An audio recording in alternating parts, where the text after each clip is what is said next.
Hello mga ka-helping, good morning, good morning. Kumusta kayong lahat? Nagluluto po ako ng ng chicken sisig. So, pinapalutong ko yung manok. Pitsu po itong ginamit ko. Kasi usually, nasad ako dun sa chicken sisig na napunta kami sa Satwa. Bumili kami nainganyo ako bumili ng chicken na beef sisig, tapsilog at saka chicksilog. At tosilog kasi tosino yung tosino yung manok, tosilog. Yung pagkagat ko sa manok, excited ako kasi nakakrave ako sa Filipino food.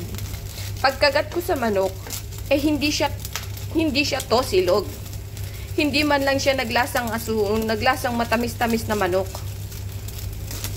Tapos, yung beef silog is hindi naman siya talaga tapsilog. Hindi ko alam kung anong klaseng ginawa na luto. Hindi kasi po Pilipino yung nagluto. So, nainganyo lang ako kasi yung picture niya sa is napakasarap ba. Ginamit lang pala yung ng Pilipino. Tapos, hindi naman masarap yung luto. Shout out dyan sa Satwa na napabili ako nang wala sa oras. Sayang yung pera ko, 69 dirham. Ang dami ko pa naman binili. To the point na hindi siya makakain. Pero ito po yung ginawa ko sa manok na binili ko sa kanila. Inihaw kasi to. So, bumili ako ng mayonnaise. Pirinito ko na siya ng ganyan. Ayan. Ayan. Ngayon, magagayat ako ng sibuyas at saka ng sili. Tapos may mayonnaise ako. Lalagyan ko to ng konting toyo at saka ng meron naman akong lemon dito. So, ilalagay ko na lang siya para timpla ng ito po yung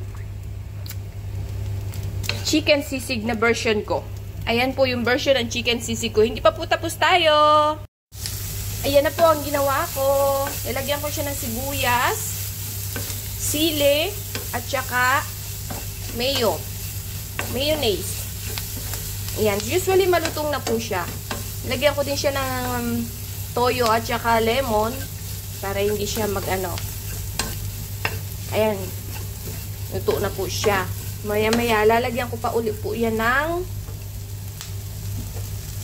meron pa akong sibuyas na gagayatin, lalagay ko sa top niya. Ayan na po. Dali lang, bubuksan ko mga ka-helping ayan, para kitang-kita. Kitang-kita ang buhay.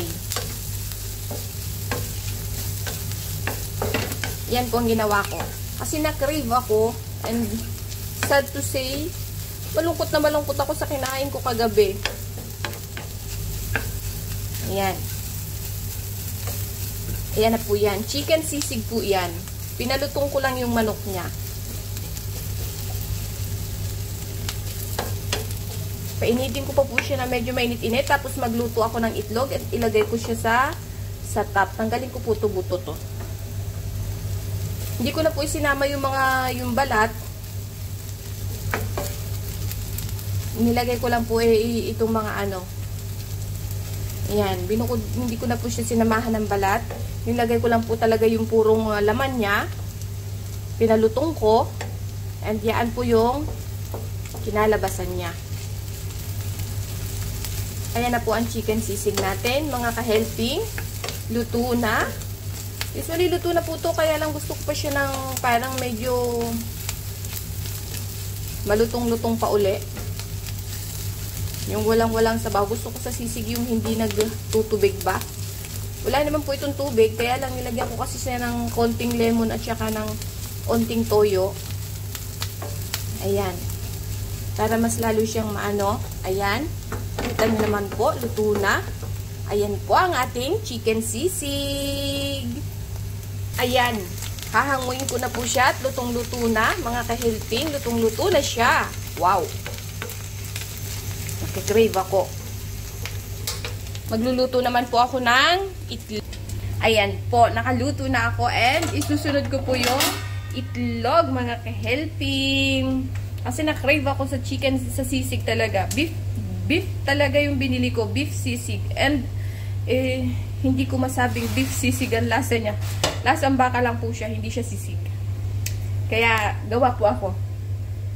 My version. Maraming salamat po. Ayan, prito po akong itlog. Pinagsama ko na 2, nasira yung isa. Sobrang excited. Ayan. Maluluto na po siya.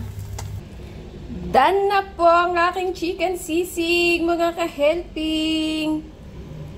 Yan. Bye-bye! See you next time. Maraming salamat po.